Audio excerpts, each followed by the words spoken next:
Chers sujets du royaume de France, chers amis chevaliers, bienvenue sur la chaîne de l'aventurier catholique.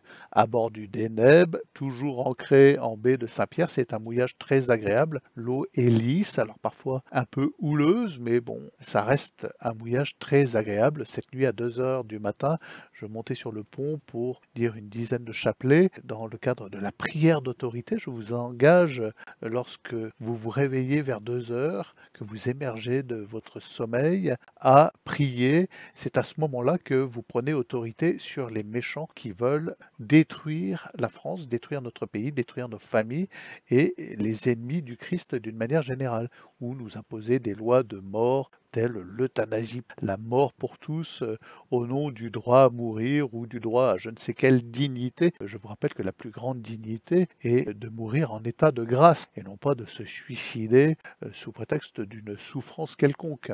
Évidemment, souffrir, c'est pas très agréable, mais ce qui importe, c'est d'aller au ciel. Et donc, priez vers 2 heures du matin, entre 2 heures et 3 heures. Si vous en avez l'occasion, dites une dizaine, voire 2 dizaines, voire un chapelet. Priez l'Esprit Saint de pouvoir bloquer, contrer les manœuvres, les agissements des ennemis du Christ, qui sont les ennemis du genre humain. Tu ne peux pas être ennemi du Christ et aimer le genre humain et vouloir son bien. Si tu aimes son bien, tu veux qu'il ait la vision béatifique et pas autre chose. Et si nous étions plus nombreux à pouvoir prier entre 2 et 3 heures, quel que soit l'endroit ou le fuseau horaire dans lequel vous vous trouvez, peut-être que le monde serait plus juste, plus en paix et que les gens aspireraient à une fin qui est spirituelle et digne de leur état d'enfant de Dieu et de baptisé. Donc c'était assez beau. D'ailleurs, cette nuit, vers 2 heures du matin, le bateau était entouré de gros tarpons qui nageaient, qui batifolaient dans le halo lumineux du feu de mouillage.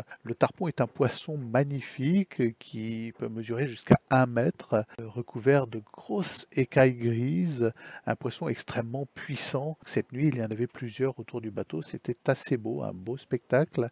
Donc la question qui se pose, après cette petite digression sur les tarpons, c'est comment virer cette engeance, comment faire en sorte que Macron et sa clique, Macron et les nuisibles, le disparaissent, soient éliminés, soient virés du game, parce que nous nous sentons pour le moment un peu prisonniers et coincés aux entournures. Comment fait-on pour se débarrasser de gens qui clairement n'ont pu être élus de façon démocratique? Moi, je connais quelques personnes qui ont voté pour Macron, j'en connais, il y en a. En général, ce sont des gauchistes qui ont voté pour le pire ennemi de la gauche, la pire prédation financière, et quand on leur demande pourquoi, c'était pour faire barrage à Bardella. Alors ça, c'est particulièrement risible, faire barrage à l'extrême droite.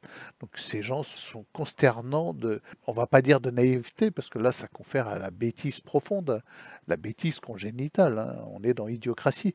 Ce sont souvent des diplômés, parfois des ingénieurs. J'en ai quelques-uns dans ma famille qui ont voté Macron pour faire barrage à l'extrême droite ou pour leurs intérêts, d'ailleurs certains qui vous disent qu'ils sont de gauche mais qui ne pensent qu'à l'argent. Ainsi va le monde qui est rempli de contradictions. Les mêmes vont manifester pour l'écologie, le bilan carbone et le réchauffement climatique et le climat, ce qui n'a aucun sens, manifester pour le climat. Excuse-moi, tu vas m'expliquer le sens que ça peut avoir dans ton esprit dérangé, et le lendemain, iront manifester pour le pouvoir d'achat, pour pouvoir plus consommer. Ce sont les mêmes, hein, en général. Et donc, ce sont les mêmes qui vont voter Macron et qui, généralement, gobent tout le narratif, j'adore ce mot, je vous l'ai déjà dit, tout le narratif du nouvel ordre mondial. Ils gobent l'intégralité du narratif du nouvel ordre mondial. Les votants Macron sont des crétins congénitaux. On dépasse l'imbécilité à ce niveau-là.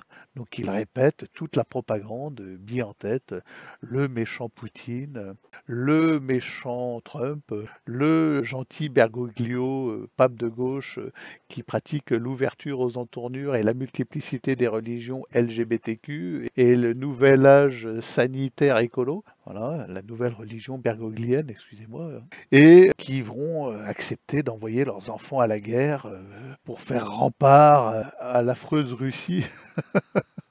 C'est même qui portaient des masques sur la plage ou dans leur voiture et qui comprenaient, moi j'ai pas compris, hein, ils m'expliqueront peut-être que sur la plage il ne fallait pas s'asseoir, c'était dangereux. Ce sont les mêmes, toujours les mêmes, des imbéciles, des crétins finis. Je crois que là on est profondément dans Idiocratie. C'est pas une question de diplôme, ce sont souvent des diplômés. Alors moi, votant Macron, dans ma famille, j'ai de l'avocat, j'ai du médecin, j'ai de l'ingénieur commercial, enfin ce petit représentant de commerce en boisson à bulles. Ça vole pas très très haut et ça vote Macron. Voilà, et fièrement en plus. Donc ça vote pour la pire prédation.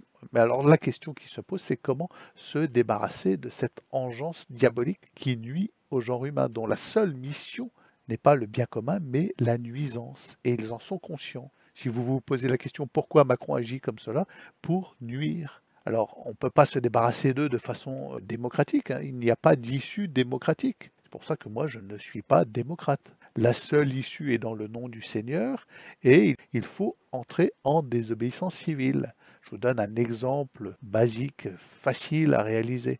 Ils veulent taxer les poules et les poulaillers. Ça permet aux gens d'atteindre une certaine autonomie, une certaine résilience. D'avoir une, voire deux, voire trois poules, c'est quand même pas désagréable. L'œuf matinal, l'œuf frais, et puis surtout la poule est un animal extraordinaire. Moi qui en ai eu une trentaine en Auvergne, alors malheureusement on se fait souvent décimer par les renards, mais les poules sont des animaux extrêmement sympathiques. Faciles à apprivoiser, faciles à élever, faciles à vivre, sympa, chaque poule a son caractère. La poule n'est pas un animal idiot du tout, moins idiot qu'un votant Macron, ça il faut le dire, ou un masqué tout seul dans sa bagnole, injecté à 4 doses de picouse à effet secondaire mortel. La poule est plus intelligente que ça, je peux vous l'assurer, c'est de l'expérience. Donc, eh bien écoutez, prenez une poule, adoptez une poule, et puis si vous n'avez pas de potager, de jardin ou le moyen de monter un poulailler, prenez la poule dans votre appartement, sur votre balcon, faites œuvre de résistance en adoptant une poule. Premier acte de résistance, la poule, les amis. Si tout le monde adoptait une poule en acte de résistance, eh bien peut-être que Macron finirait par s'en aller, par s'étioler son pouvoir méphitique, son emprise diabolique sur la France et les Français finirait par s'éteindre. Dites-moi, chers amis chevaliers, ce que vous pensez de ce premier acte de résistance facile, simple à mettre en œuvre. Adoptez une poule. Abonnez-vous et à demain peut-être.